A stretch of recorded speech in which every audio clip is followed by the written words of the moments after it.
Hello, it's Tom Donald from the London Contemporary School of Piano.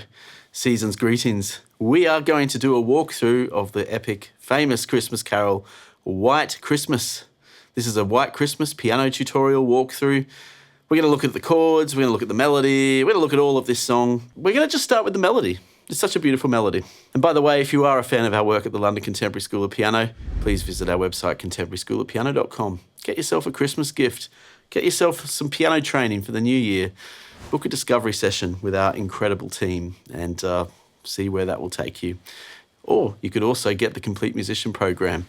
We have many great opportunities for you to grow your piano playing. So on to the topic, on to the song, White Christmas. This song I'm going to play in C major, and that makes a good reference point because there are some interesting chromatic movements in the melody. Let's look at the melody by itself.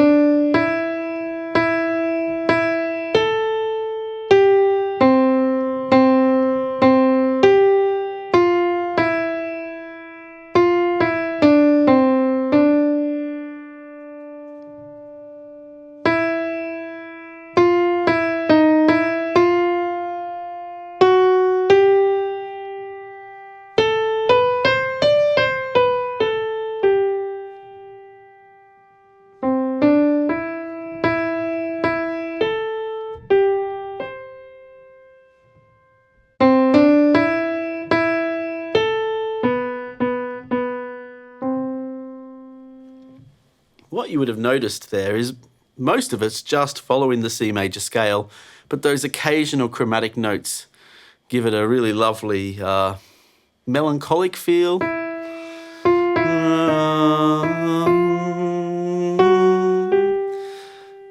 Christmas carols often are really good melodies for the piano. They're very rounded melodies. They're melodies that don't just need to be sung.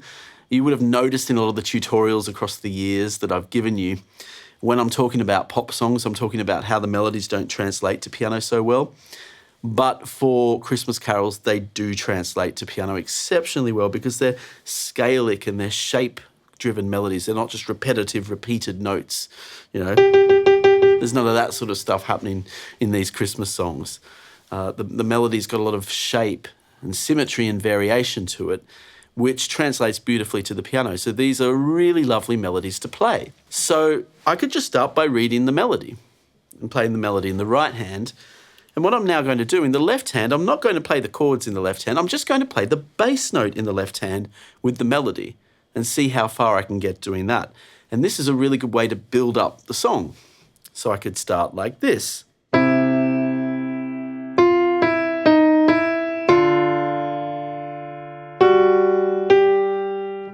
There's that nice clash there, but it resolves.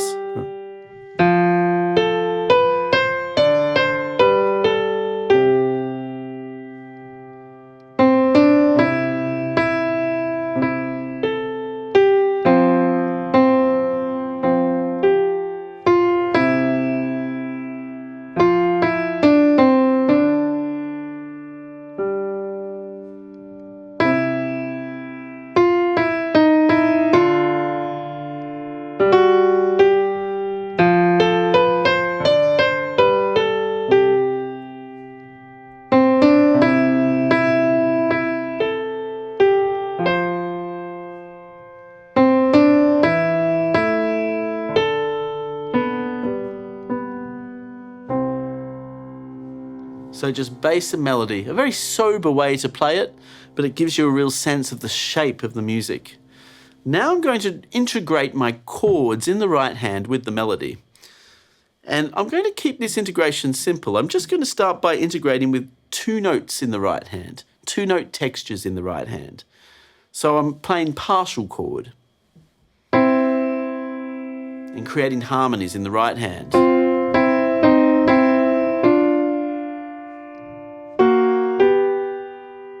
There are different options you can try.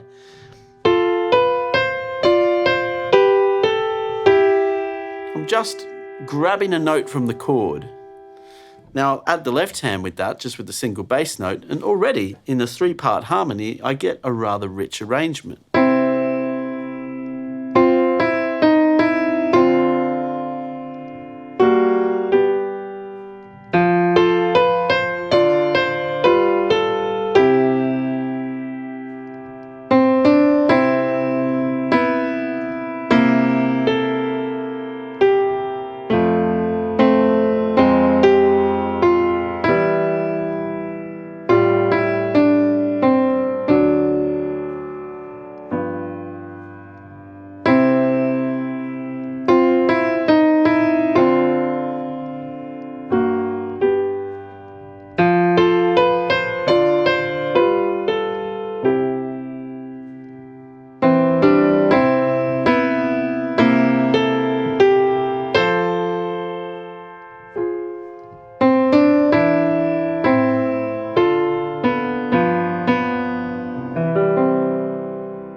Now I'm going to add some extra notes in the left hand to spread those chords across both hands now.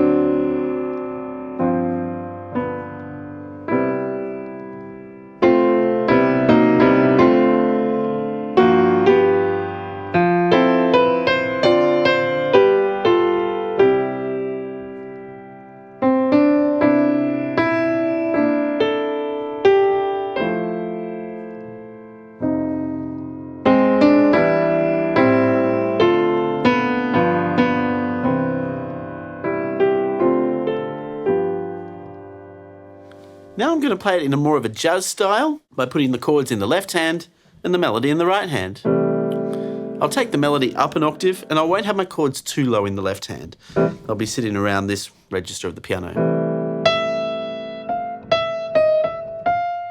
I'll add a swing rhythm to it.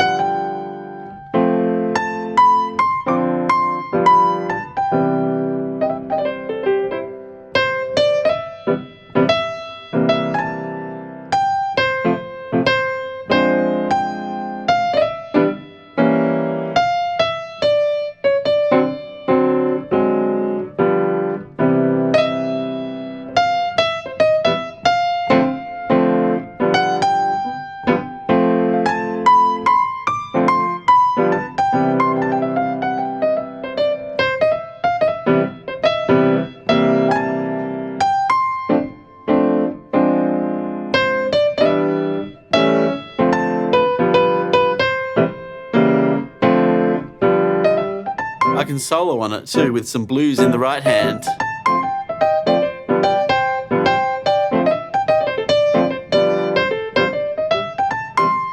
Following the same structure in the chord progression.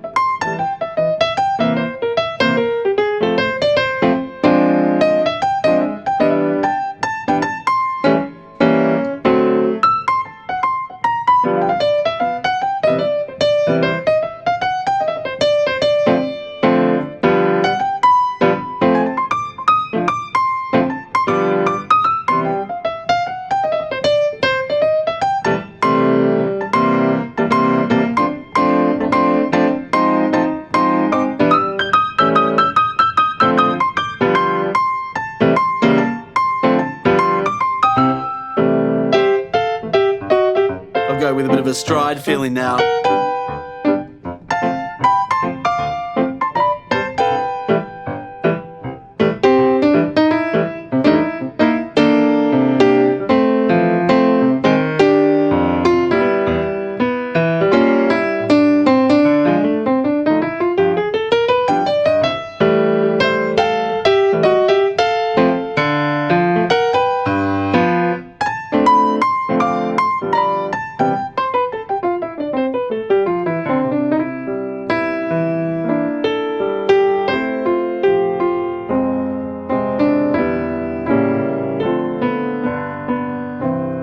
Now going back to a simple style,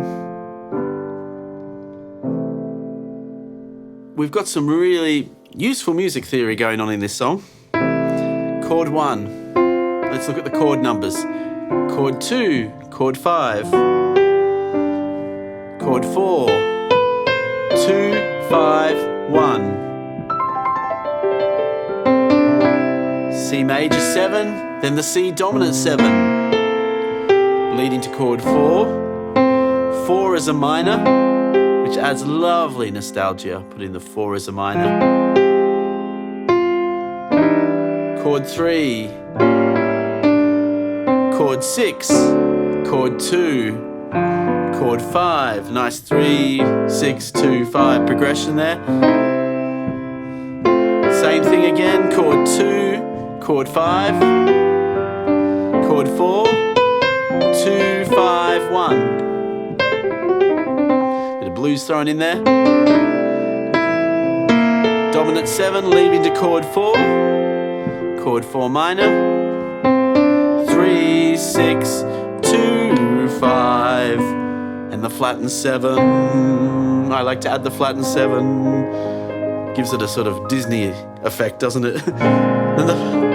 Sorry, that's a flattened 6. Did I say flattened 7? That's a flattened 6. I got excited there.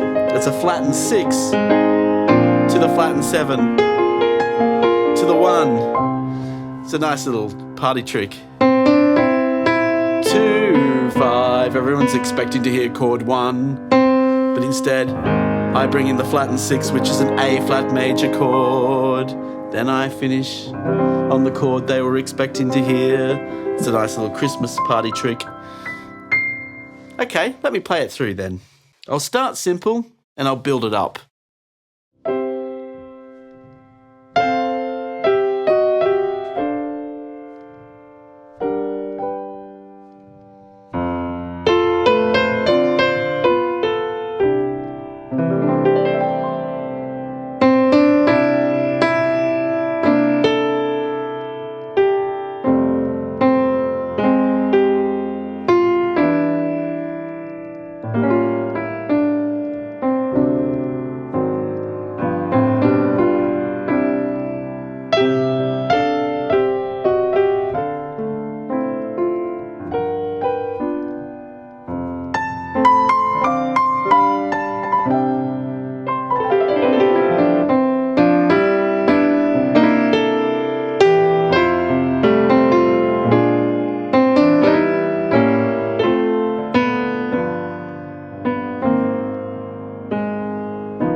Merry Christmas.